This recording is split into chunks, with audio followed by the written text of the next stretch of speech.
Bonjour, bienvenue au domaine ASMR. Vous êtes dans l'aile numéro 6. C'est une nouvelle aile qui vient de sortir tout récemment. Donc cette aile, elle porte sur le domaine administratif, mais notamment juridique. Vous êtes ici avec moi, donc je suis conseillère d'orientation. Vous êtes lycéenne? Pas encore? Très bien. Alors, pourquoi avez-vous pris rendez-vous avec moi aujourd'hui? Oui. Non, il ne faut pas stresser pour la rentrée au lycée, vous verrez, tout se passera bien. Alors, vous savez déjà dans quel lycée vous voulez aller? Non, pas encore. Ok, bon, on verra tout ça ensemble. Au niveau des études, est-ce que vous avez une idée un petit peu de ce que vous voulez envisager plus tard? Hmm. Ok, quelques idées qui viennent, mais vous avez plus une orientation précise. Ok, on en parlera après, pas de souci. Alors, tout d'abord, pour votre personnalité, donc je vais d'abord prendre votre nom et votre prénom, s'il vous plaît.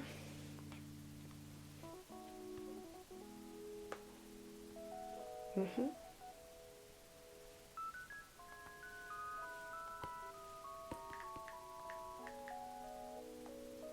Ok. Alors, votre âge. Mhm. Votre adresse, s'il vous plaît.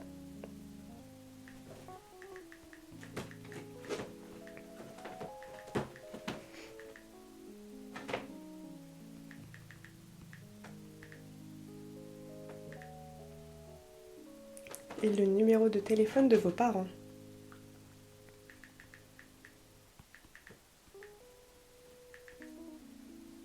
Ok, parfait. Alors, est-ce que vous savez déjà si vous voulez aller dans la filière professionnelle ou dans la filière générale? Ok, dans la filière générale. Ok, parfait. Alors, est-ce que vous auriez votre relevé de notes, s'il vous plaît? Merci. Alors, voyons voir. Ok, vous êtes plutôt bon en français, histoire géo, ça va à peu près. Ah, les maths, par contre, ça n'a pas l'air d'être votre truc. Non, mais c'est pas grave. Vous savez, moi aussi, c'était à peu près pareil, hein. J'étais plus littéraire que mathématiques et scientifique. SVT, vous vous en sortez plutôt pas mal, ouais. Ouais, c'est intéressant, les SVT. Moi aussi, j'aimais bien. Surtout tout ce qui parlait des volcans, les plaques tectoniques et tout, c'était intéressant. Ok. Vous avez fait un peu de technologie, oui, il y a toujours ça, c'est bien. Ok. Bon, bah écoutez. Alors, déjà, vous savez que à nouveau, les mathématiques sont obligatoires. Ouais, c'est ça. Donc, il y a une période où ils avaient enlevé les mathématiques et c'était plus qu'une option. Mais désormais, c'est obligatoire pour tout le monde. Donc, vous n'avez pas de chance, mais bon. C'est toujours important, les mathématiques pour tout le monde, il faut se dire ça.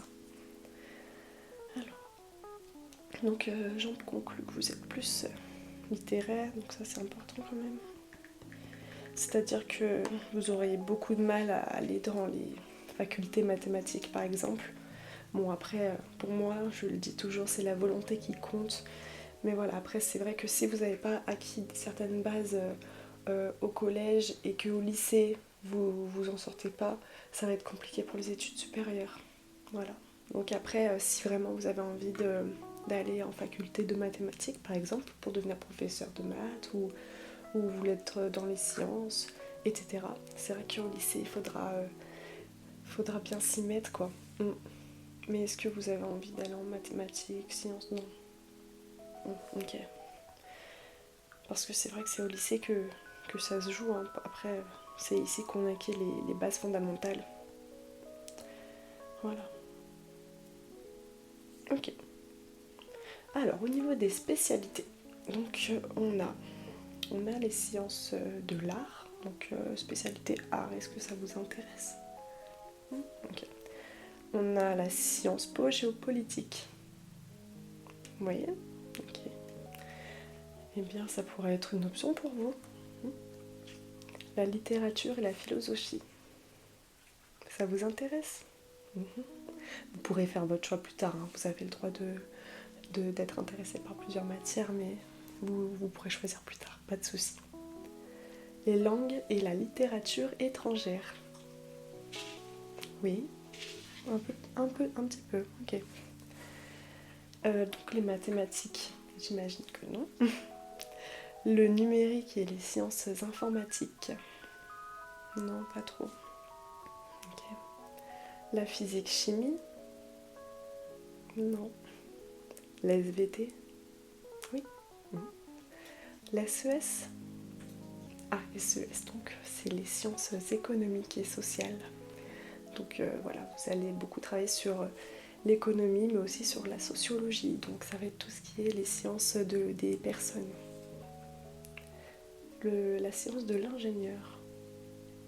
Vous avez la possibilité de faire du droit aussi. Par contre, certains lycées ne vont pas le proposer. Donc vous pourrez soit faire du droit à distance, ou soit faire du droit dans le lycée, mais voilà, il faudra vraiment choisir celui qui vous convient. Et en l'occurrence, votre lycée le plus proche, eh ben, il ne va pas proposer celui-là. Mais si vous choisissez le lycée de droit où vous avez l'option de droit, vous pourrez juste prendre le bus, mais ça va vous rajouter bien un gros quart d'heure, quoi. Ça vous dérange pas? Vous pourrez voir ça avec vos parents, pas de souci. Alors, pour les écoles supérieures, donc vous êtes au courant. Du coup, est-ce que vous savez ce que c'est un BTS? Un petit peu? Mais c'est vraiment pas évident toutes ces notions. Donc le BTS, oui, c'est une école, donc une formation qui se prépare en 2 ans. Voilà. Donc c'est un peu comme le lycée, voilà. Donc vous avez des horaires avec des cours, faut venir, voilà, vous faites 8h, 18h entre guillemets, bon pas tous les jours, mais c'est vrai que c'est une organisation qui est très très lycée, quoi. Vous allez être dans un lycée tout simplement. Voilà, donc c'est en 2 ans et puis à la sortie, bon, soit vous pouvez faire continuer une 3e année à la fac par exemple, ou soit vous commencez directement un travail. Donc là c'est vraiment quand on a une idée en tête précise et que vous trouvez le BTS qui vous convient. Voilà. Alors par contre oui c'est vrai qu'avec les BTS vous pouvez pas devenir médecin ou professeur de droit. Donc pour ça va être vraiment les études supérieures. Donc on a aussi les DUT, donc c'est un petit peu pareil, voilà, c'est quand on a une idée fixe en tête, on va avoir l'alternance, donc là il y a vraiment une partie théorique et une partie pratique. Donc vous allez être 15 jours à l'école et 15 jours en alternance dans une entreprise, donc vous aurez toujours une petite rémunération, donc ça c'est intéressant pour apprendre directement le travail, oui c'est bien. Et enfin vous avez la faculté, donc à l'université, vous savez ça. Donc ça va être vraiment focalisé sur certaines matières, par exemple tout ce qui va être économie, fac d'histoire, fac de droit, oui. Donc vous êtes intéressé par le droit? Eh bien parfait, c'est aussi mon domaine. Voilà, donc vous avez aussi fac de mathématiques, fac de communication. La communication, il y en a beaucoup, oui, qui en sortant du lycée vont en fac de communication. Voilà, c'est pas mal, c'est pour travailler dans tout ce qui est digital, réseaux sociaux, organisation d'une entreprise, donc au niveau des réseaux sociaux, il faut faire des stories, il faut répondre aux commentaires. Bon, il y a plein de choses, après moi je ne me connais pas trop, mais voilà, tout ce qui est dans la communication. Ok. Alors, est-ce que vous envisagez un métier sur le long terme du coup? Oui, donc je peux vous dire, je peux vous citer certains métiers dans le droit si vous voulez. Et bien tout simplement on a avocat, donc pour cela il faut passer le barreau, donc il faut un master. Pas forcément un master 2, mais vous pouvez passer le concours à partir d'un master 1. Mais il faut aller en master. Après par contre il y a plusieurs branches. Vous aurez le pénal, vous aurez le droit des affaires, vous aurez le droit public. Donc voilà, vous avez pas mal de branches. Tout ce qui est social aussi, environnement, etc. Ensuite, on a par exemple huissier de justice. Donc ce métier, il a fusionné avec le métier de commissaire-priseur pour devenir commissaire de justice. Donc voilà, c'est deux métiers regroupés en un. Et du coup, voilà, c'est pareil, c'est un master. Donc vous verrez tout cela avec la licence. Donc c'est plus du droit privé, parce que vous avez la filière privée et publique. Voilà. Ensuite, on peut avoir donc juge. Voilà, pareil, c'est le concours des juges. Donc vous avez soit procureur de la République, ou soit tout simplement juge d'instruction, etc. On peut avoir greffier, donc avec greffier, c'est à partir d'une licence 2.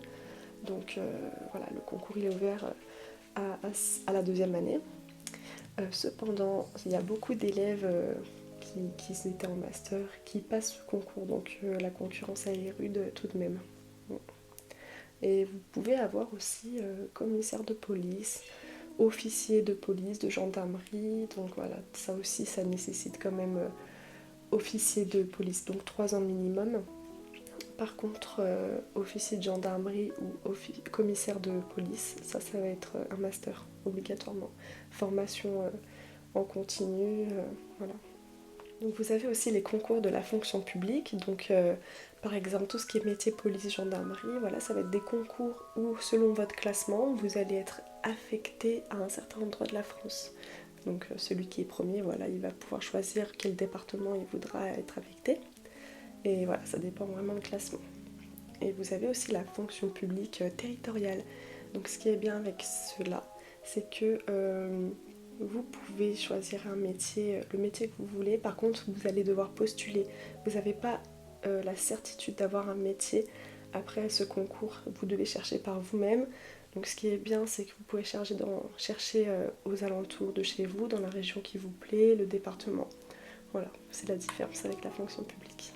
Donc au niveau de votre organisation, est-ce que vous arrivez à vous organiser correctement, à partager les tâches de la journée, à faire des petites listes voilà, de ce que vous avez à faire? Oui. Il y a certaines complications pour l'organisation et surtout vous verrez au lycée il faudra commencer vraiment à trouver un rythme de travail. Donc ce qui est important, voilà, c'est de faire les devoirs correctement, de participer en classe surtout. Je pense que c'est ça qui pourra vous faire évoluer sur le long terme. Oui, donc je vous conseille vraiment une bonne organisation. Ce que vous pouvez faire pour réviser les cours notamment, ça va être donc soit vous faites des fiches, vous préparez des fiches, donc vous synthétisez l'essentiel sur vos fiches. Donc par exemple en histoire, vous allez prendre vraiment les dates, les mots-clés, les définitions importantes et vous les regroupez sur une feuille qui va être le titre de votre chapitre. Voilà. Donc de votre chapitre ou de votre section, voilà, vous organisez comme vous voulez, il n'y a pas de méthode à suivre voilà, véridique. C'est vraiment à vous de trouver votre façon de vous organiser. Voilà.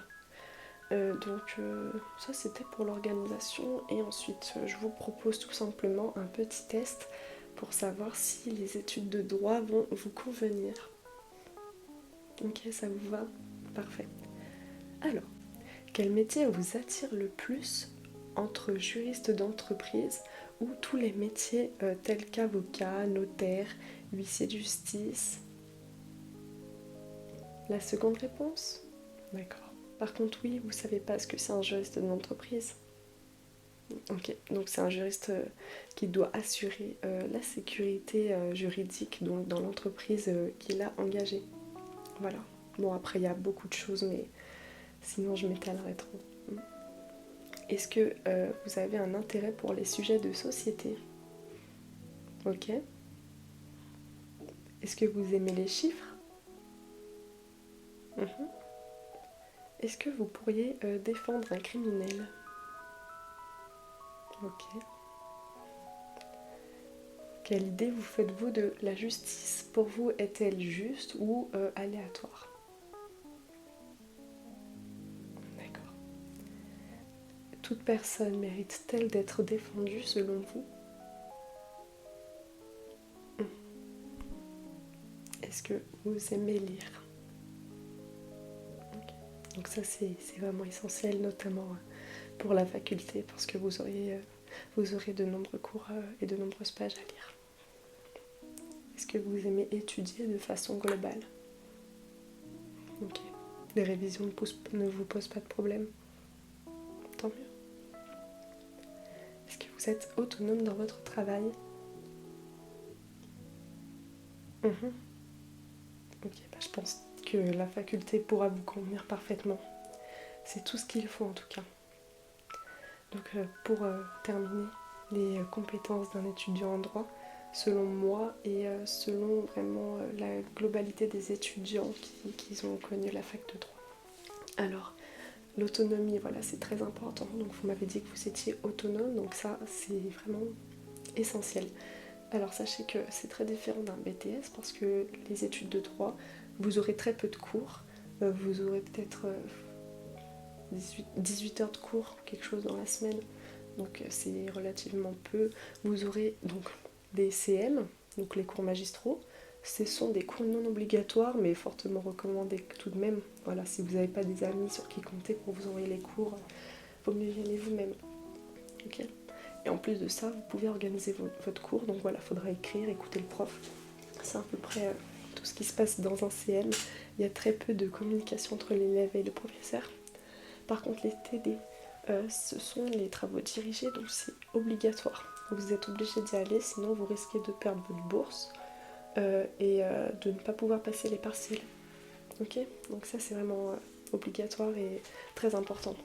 Parce que là, ces cours, vous pourrez parler avec le professeur, poser des questions. Voilà, c'est beaucoup plus humain que les cours magistraux. Okay. Ensuite, pour moi, un étudiant en droit, il doit être rigoureux. Donc tous les devoirs qu'il doit faire, il faut les faire. Voilà. Parce que c'est comme au lycée, il faudra participer en cours de TD et faire tous les travaux dirigés qu'on vous a demandé de faire. Donc c'est pour ça que quand vous allez rentrer au lycée, il faudra absolument vous entraîner pour ceci, faire vos devoirs et vous serez habitué à avoir un travail régulier chez vous. Donc voilà. Et c'est pour ça que vous devez être sérieux en cours et ne pas perdre de temps sur des choses non essentielles. Ok. Voilà, parfait. Eh bien écoutez, je vous dis merci et je vous souhaite une très bonne rentrée au lycée. Merci beaucoup. Passez une bonne journée. Au revoir.